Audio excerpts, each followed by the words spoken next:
ஸ்போர்ட்ஸில் நீங்கள் நல்லா ட்ரெயின் பண்ணிட்டு இருக்கீங்க, ஆனால் காம்படிஷனில் உங்களால் சரியாக பர்ஃபார்ம் பண்ண முடியல, நிறைய இன்ஜுரிஸ் ஆகுது அப்படின்னா இந்த வீடியோ உங்களுக்கு தான். நீங்கள் ட்ரைனிங் பண்ணும்போது உங்கள் பாடியில் 2 எஃபெக்ட் நடக்கும். ஒன்று பாசிட்டிவ் எஃபெக்ட், அது என்ன அப்படின்னா உங்களுக்கு அந்த ட்ரைனிங்னால இம்ப்ரூவ் ஆகிற ஃபிட்னஸ். செகண்டு நெகட்டிவ் எஃபெக்ட், அது என்னன்னா அக்குமுலேட் ஆகிற ஃபெட்டிக். இப்போ பேனிஸ்டர் ஃபிட்னஸ் ஃபெட்டிக் மாடல் என்ன சொல்லுது அப்படின்னா உங்கள் performance equal to fitness minus ஃபெட்டிக். இதை புரியுற மாதிரி சொல்லணும் அப்படின்னா உங்களுக்கு ட்ரைனிங்னால கிடைக்கிற ஃபிட்னஸை இந்த அக்குமுலேட்டட் ஃபெட்டிக் மாஸ்கிங் பண்ணிடும்.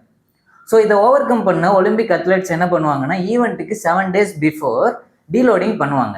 இதை டேப்பரிங் அப்படின்னு சொல்லலாம். இந்த டீலோடிங் ஆர் டேப்பரிங் வீக்கில் என்ன பண்ணலாம் அப்படின்னா உங்களோட ட்ரைனிங் வால்யூமை கம்மி பண்ணிட்டு ஹை இன்டென்சிட்டியை மெயின்டைன் பண்ணணும். ஃபார் எக்ஸாம்பிள் நீங்கள் 100 மீட்டர் ஸ்ப்ரிண்ட்டை ஆல் அவுட் எஃபோர்ட்டில் 10 reps பண்ணுறீங்க அப்படின்னா இந்த டீலோடிங் வீக்கில் சேம் 100 மீட்டர் ஸ்ப்ரிண்ட்டை ஆல் அவுட் எஃபோர்ட்டோட ஒரு 3 reps மட்டும் பண்ணலாம்.